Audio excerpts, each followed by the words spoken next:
Please subscribe this channel.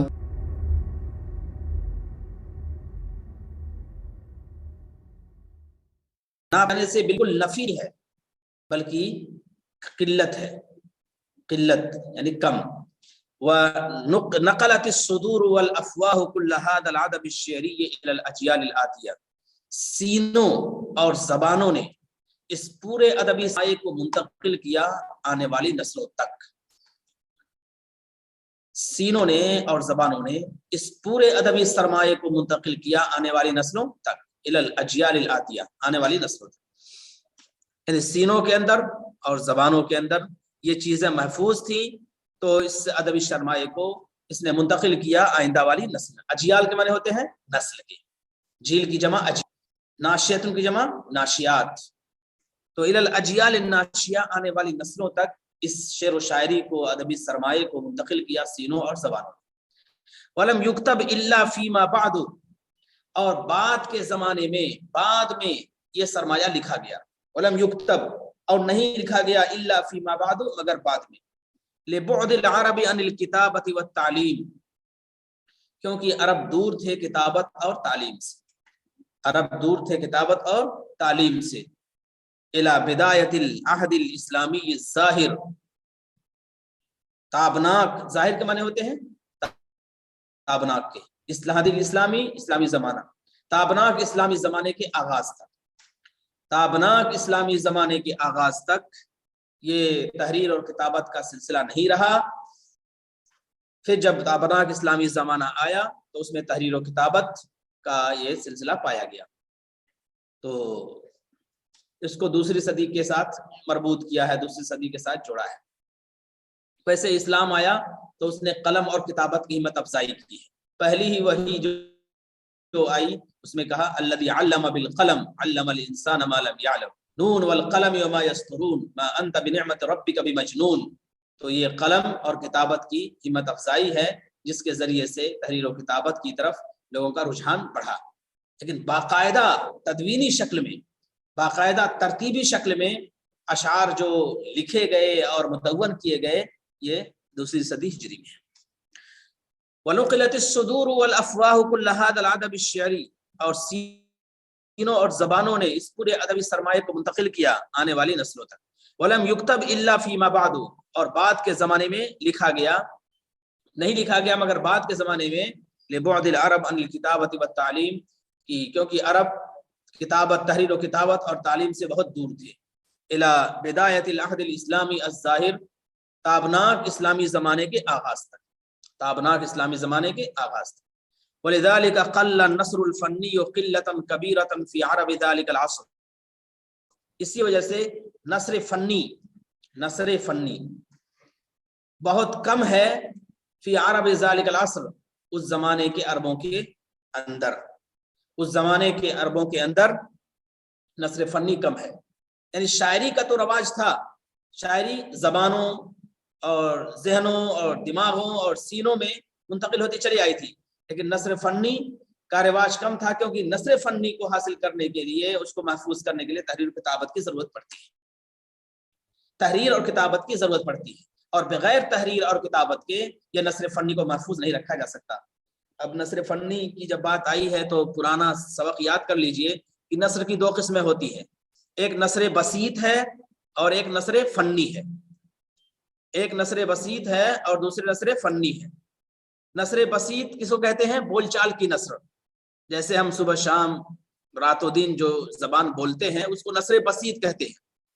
عام بول چال کی نثر، روزمرہ کی نثر، جس میں کھانا پینا، اٹھنا بیٹھنا، آنا جانا، سفر کرنا، رہنا، یہ نثر بسیط. بسیط کے معنی سادہ نثر، سادہ. اور فنی کہتے ہیں جو فن کے، جیسے خطبے کی نثر، خطبہ جب تقریر کرتے ہیں تو اس کی ایک نثر ہوتی ہے، وہ ٹکسالی زبان ہوتی ہے. وصیت لکھتے ہیں تو اس کی ایک نثر ہوتی ہے، وہ بھی بہت جامع زبان ہوتی ہے، وصیت. اسی طرح سے خبریں ہوتی ہیں، جو واقعات ہوتے ہیں، انسان جب اس کو بیان کرتا ہے تو وہ بھی ٹکسالی زبان ہوتی ہے، بہت زیادہ مستحکم اور طاقتور زبان ہوتی ہے. تو اس کو نثر فنی کہا جاتا ہے، جو علمی زبان ہے. دوسرے الفاظ میں علمی نثر، ایک بول چال کی نثر اور دوسرے علمی نثر.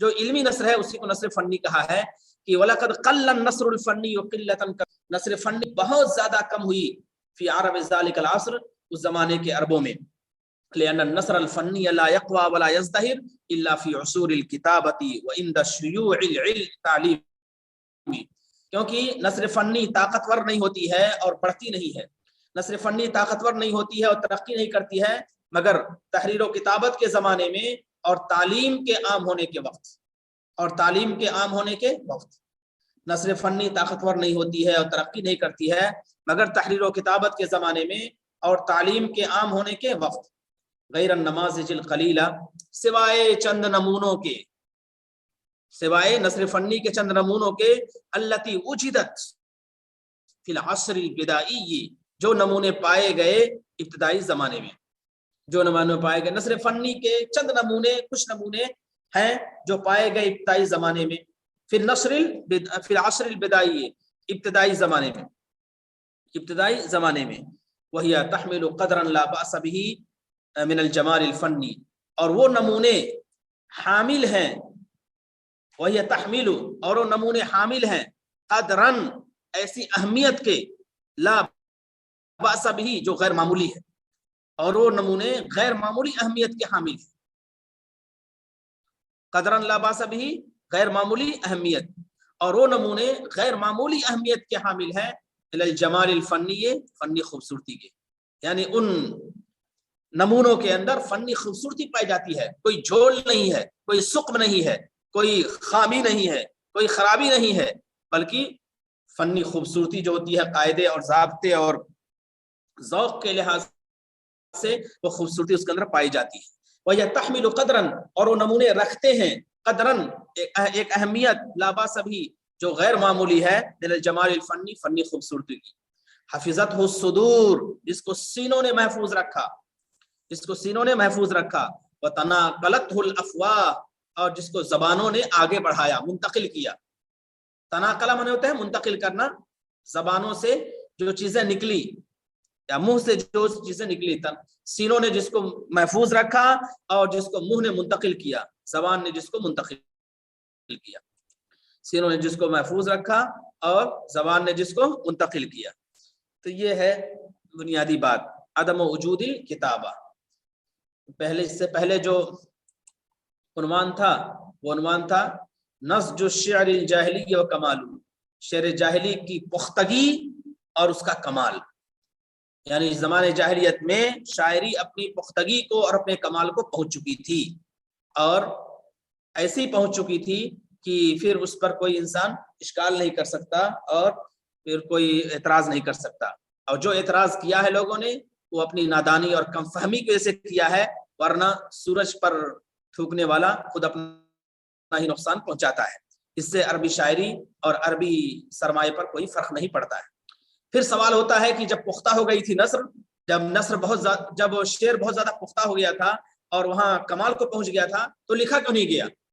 تو اس کا جواب صاحب کتاب نے دیا، لکھا اس وجہ سے نہیں گیا کہ لکھنے کا رواج نہیں تھا زیادہ، لکھنے کا رواج اگر ہوتا تو ایسے موقع پر رواج یہ لکھا جاتا، اور کچھ چیزیں تھی جو لکھی گئی تھی، معلقات کے معنی وہ قصیدے جو لکھ کر خانہ کعبہ پر لٹکائے گئے تھے، وہ قصیدے جو لکھ کر خانہ کعبہ پر لٹکائے تھے، مطلب کہ لکھنے کا رواج تھا لیکن کم تھا۔ تو ایک چیز ہوتی ہے کمی اور ایک چیز ہوتی ہے کثرت، قلت اور کثرت۔ تو قلت کا اعتبار ہے کہ قلت کے اعتبار سے چیزیں پائی جاتی تھی، کثرت نہیں تھی۔ تو کثرت اگر ہوتی تو نثر کا بہت بڑا سرمایہ ہوتا جو محفوظ ہوتا، تو نثر میں چیزیں محفوظ نہیں ہیں۔ اور اس سے بھی دلیل نکالیے کہ قرآن نے بھی رقم منشور، رقم منشور، رق کیا معنی ہوتے ہیں؟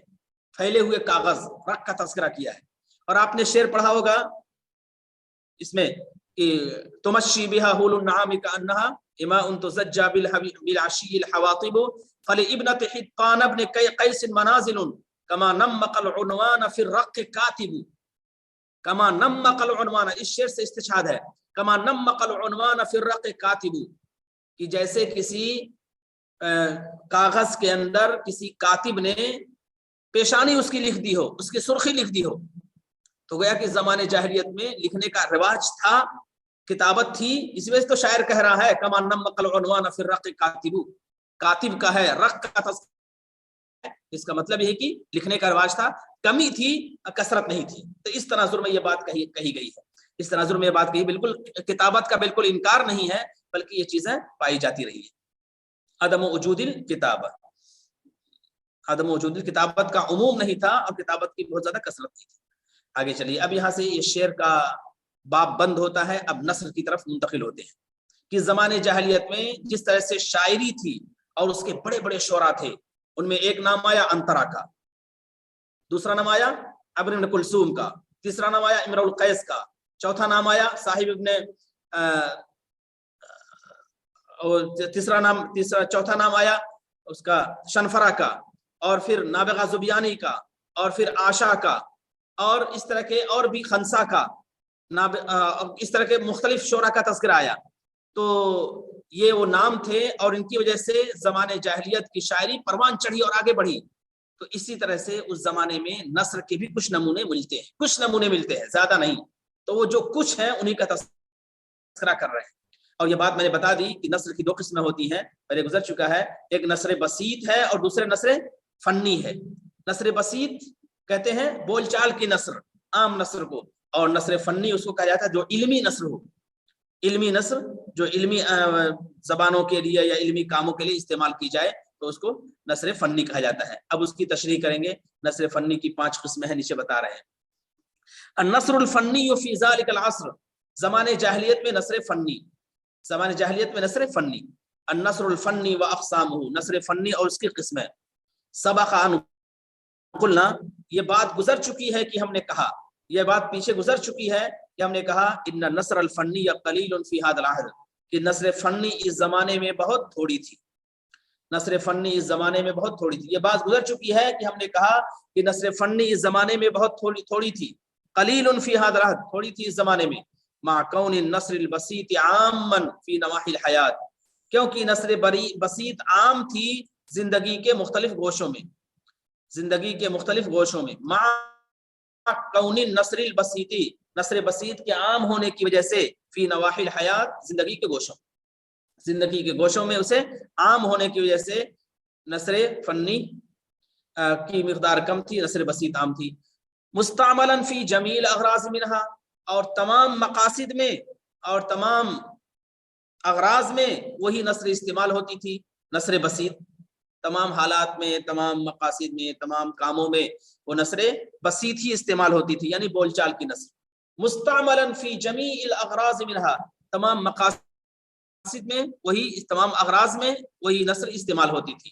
لأن النثر الفنی انما يحتاج الى الرقی الفکری والتہذیب العقلی، اس لیے کہ نثر فنی کو فکری ترقی اور عقلی پختگی کی ضرورت پڑتی ہے.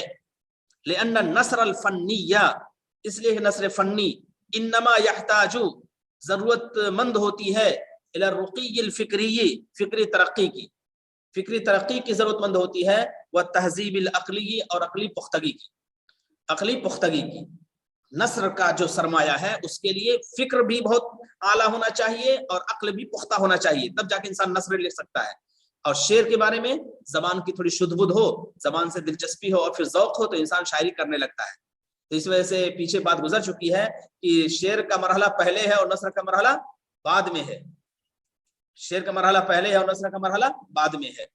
بخلاف الشعر، برخلاف شاعری کے، فإنه يعتمد على المؤهلات الخیالیۃ الفطریہ واللغویۃ العامہ، کیونکہ شاعری کا اعتماد ہوتا ہے، شاعری کی بنیاد ہوتی ہے، اعتماد اعلیٰ، بنیاد ہونا، سہارا لینا.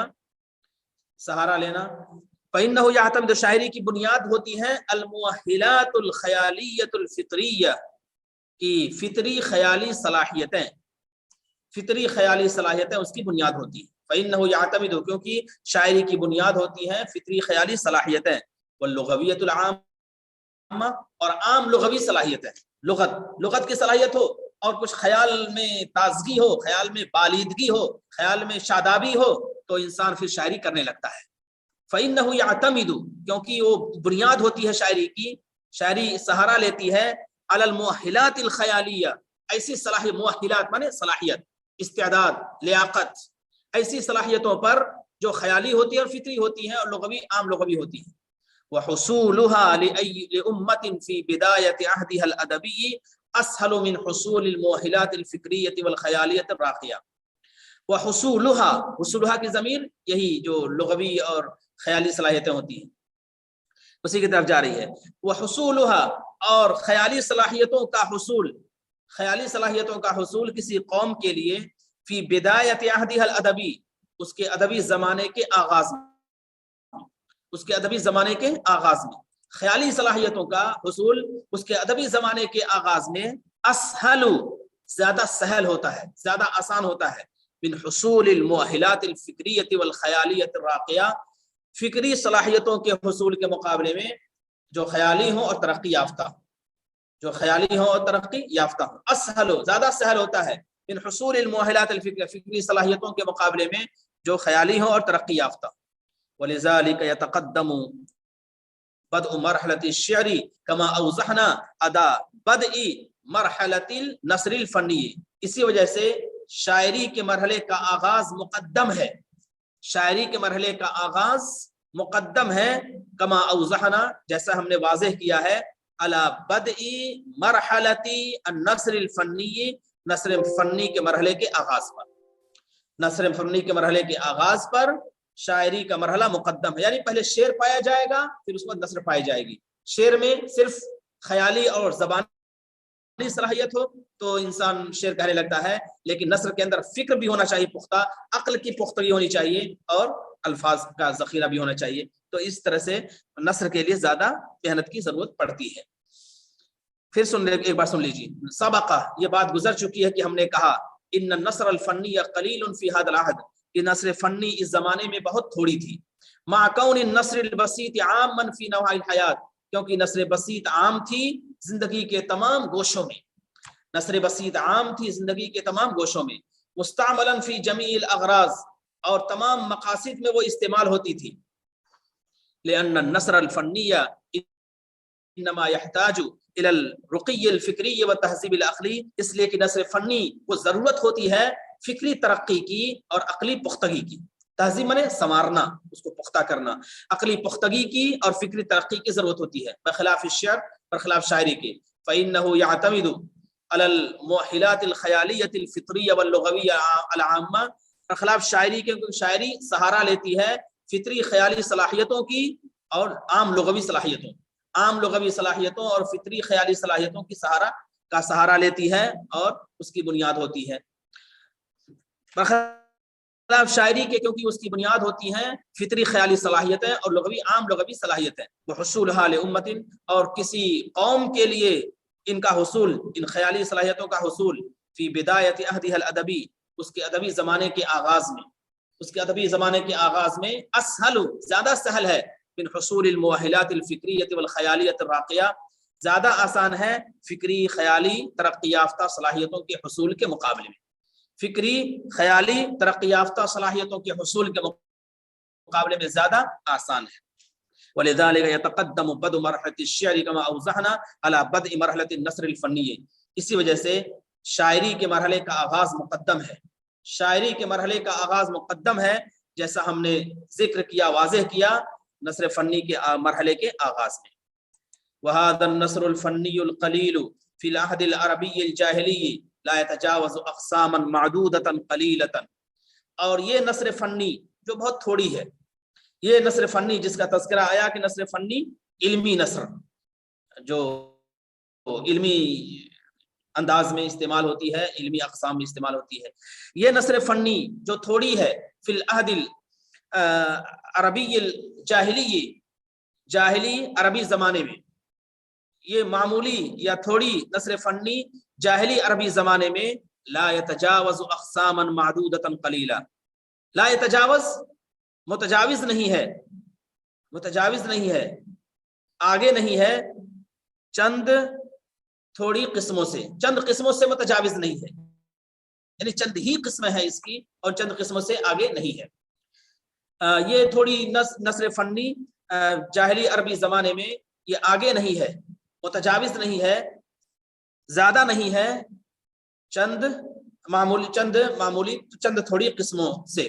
وہی اس میں سب سے پہلی قسم ہے الامثال. الامثال یہ نثر فنی کی پہلی قسم ہے. امثال کے معنی ہوتے ہیں ضرب الامثال یعنی محاورے.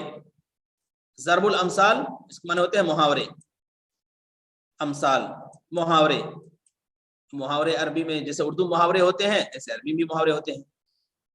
الاسجاع مسجع عبارتیں. مسجع عبارتیں. مسجع کا مطلب یعنی وہ عبارت ہے جس میں قافیہ اور وزن ایک ہوتا ہے. قافیہ اور وزن ایک ہوتا ہے. جیسے مقامات کی زبان ہوتی ہے. مقامات آپ نے مزیریہ زبیدیہ پڑھا ہوگا تو مقامات کی جیسے زبان ہوتی ہے اس میں ہر جملہ ایک وزن پر ہوتا ہے. اسی طرح سے تو مسجع عبارت ہے. مسجع مقفع عبارت ہے. مقامات کی زبان مسجع. سجع سجع کے معنی ہوتے ہیں گنگنانا. ایسا ہے کہ انسان جب اس کو کہے تو پھر اس میں گنگناہٹ پیدا ہو, ایک خاص قسم کا نغمہ پیدا ہو, تو اسی کو مسجع سے خطبے میں عام طور پر استعمال کرتے ہیں. ان الحمد للہ الذي لا يبلغ مدحته القائلون ولا يحصي نعماءه العادون ولا يودي حقه المجتهدون الذي ليس لصفته حد محدود ولا نعت موجود ولا اجل ممدود ولا وقت معدود. اس طرح سے یہ مسجع عبارتیں ہوتی ہیں. تو قدیم زمانے میں بھی یہ انداز پایا جاتا تھا. اور مقامہ میں تو یہ کھل کے آ گیا ہے, چاہے مقامات زبیدیہ ہو, مقامات مزیریہ ہو, مقامات بدیع الزماں ہو یا مقامات حریری ہو, ان میں یہ چیزیں آ گئی ہیں بہت زیادہ. وہی الامثال والاشجاع. امثال کے معنی محاورے ضرب الامثال, اور دوسرے مسجع عبارتیں. والحکم اور حکمت کی باتیں. حکم حکمت کی باتیں. والوصایا اور وصیتیں. وصیتیں جو ہوتی ہیں جیسے باپ لکھے وصیت تو اس کے لیے. والخطب اور تقریریں خطبے. نثر میں یہ سب چیزیں ہوتی ہیں. والاخبار اور خبریں واقعات. یہ تمام قسمیں ہیں. تو ایک امثال ہے, دوسرے اسجا ہے, تیسرے حکم ہے, چوتھے وصایا ہے, پانچویں خطب ہے اور چھٹے اخبار ہے. یعنی 6 قسمیں ہوئی نثر فنی کی. نثر فنی کی 6 قسمیں ہوئی, ان کا تذکرہ کیا ہے. اب ان کا مزاج بتا رہے ہیں کہ نثر فنی کا مزاج کیا ہے. وَطَبِيعَتُهَا جَمِيعًا بِوَجْهٍ عَامٍ. نثر فنی کا مزاج یہ ہے عام طور پر. وَطَبِيعَتُهَا جَمِيعًا ان کا مزاج عام طور پر تفکک المعانی, معانی کا انتشار. معانی کا انتشار. تفکک کا معنی ہوتا ہے بکھرنا, معانی کا انتشار. تفکک المعانی معانی کا انتشار. وضعف ارتباط الجمل اور جملوں کے ربط کی کمزوری. جملوں کے ربط کی کمزوری, جو جملوں کے ربط کی کمزوری. وضعف ارتباط الجمل اور جملوں کے ربط کی کمزوری. ضعف ارتباط الجمل. اور نمبر 3 الاختصار یعنی مختصر طور, مختصر انداز. تو 3 باتیں ہوئیں.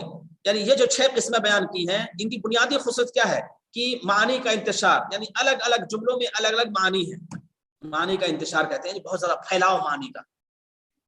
اردو میں انتشار کچھ اور کہتے ہیں. اردو میں انتشار تو فساد کے معنی میں انتشار پھیلا رہے ہیں, انارکی کے معنی میں. لیکن عربی میں تفکک مطلب بکھراؤ کر لیجئے. بکھراؤ, معنی کا بکھراؤ, معنی کا پھیلاؤ, اس معنی میں ہے. انتشار سے کچھ اور مفہوم ہوگا. معنی کا بکھراؤ اور معنی کا پھیلاؤ.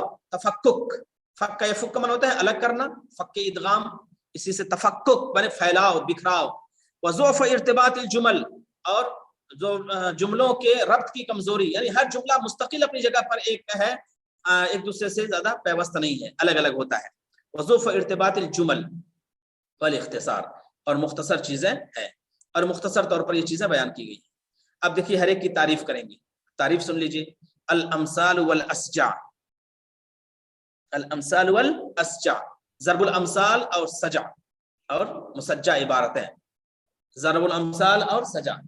اما الامثال فهي جمل تحمل انطباعات خاصة مؤثرة عن حوادث الحياة واقوال سائرة تذكر وتستجاد. یہ تعریف ہے اس کی. الامثال جہاں تک محاوروں کی بات ہے, جہاں تک ضرب الامثال کی بات ہے, فَهِيَ جُمَلٌ تو ایسے جملے ہیں, تحمل انطباعات خاصہ, تحمل انطباعات خاصہ, ایسے جملے ہیں جو خاص تاثرات رکھتے ہیں. انتباع کے معنی تاثرات، ایسے جملے ہیں جو خاص تاثرات رکھتے ہیں. انتباع کے معنی تاثرات کے، ایسے جملے ہیں جو خاص تاثرات رکھتے ہیں. تاثرات احساسات، تاثرات اس معنی بھی. ایسے جملے ہیں جو خاص تاثرات رکھتے ہیں، مؤثر تاثرات ہوتے ہیں. ان حوادث الحیات، حادثات زندگی کے بارے میں، حوادث زندگی کے بارے میں، حوادث زندگی کے بارے میں خاص تاثرات رکھتے ہیں. حادثات زندگی کے بارے میں خاص تاثرات رکھتے ہیں. جہاں تک ضرب الامثال اور محاورے ہیں تو ایسے جملے ہیں تحمل انطباعات خاصہ، جو خاص تاثرات رکھتے ہیں، مؤثرہ جو بہت مؤثر ہیں، ان حوادث الحیات، حادثات زندگی کے بارے میں، حوادث زندگی کے بارے میں. واقوال سائرۃ، اور مشہور جملے، مشہور باتیں، سائرہ کے معنی مشہور کے، اور مشہور باتیں، تذکر و تستجاد، جو قابل ذکر ہیں اور مستحسن ہیں. مستحسن استجادہ معنی ہوتے ہیں اچھا سمجھنا، مستحسن جو قابل ذکر ہوتی ہیں اور مستحسن ہوتی ہیں. مستحسن. واقوال سائرۃ، اور ایسی باتیں جو مشہور ہو، تذکر و تستجاد، جو قابل ذکر ہو اور مستحسن ہو، قابل ذکر ہو اور مستحسن ہو، قابل ذکر ہو اور مستحسن ہو. تو یہ تعریف ہوئی ہے. پوچھا جائے کہ تعریف کیا ہے ضرب الامثال کی، تو ایسے جملے جو خاص اور مؤثر تاثرات رکھتے ہیں زندگی کے حوادث کے بارے میں، اور اقوال سائرۃ، اور مشہور باتیں ہیں جو قابل ذکر ہیں اور قابل استحسان ہے، مستحسن ہے. دوسرا دیکھیے اسجا کی تعریف. اما الاسجاء فهي جمل ادبیۃ مقفات او متجانسۃ النغمات.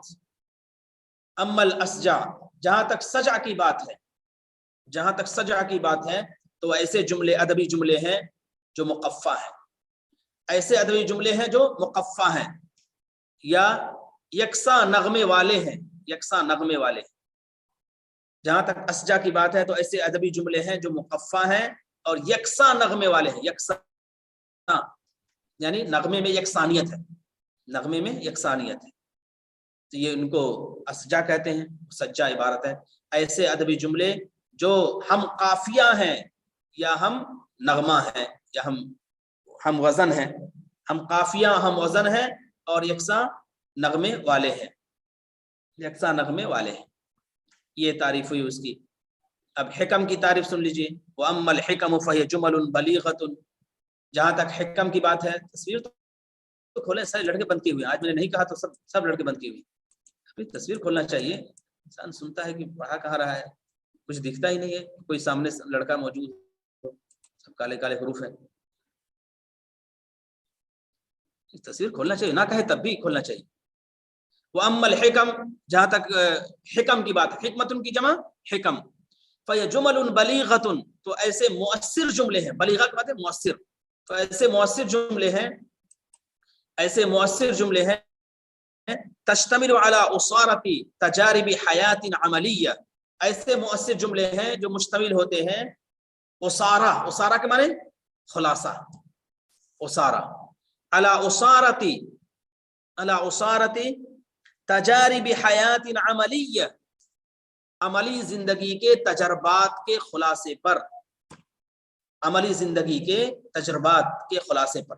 علی اصارۃ تجارب حیات عملیہ، عملی زندگی کے تجربات کے خلاصے پر.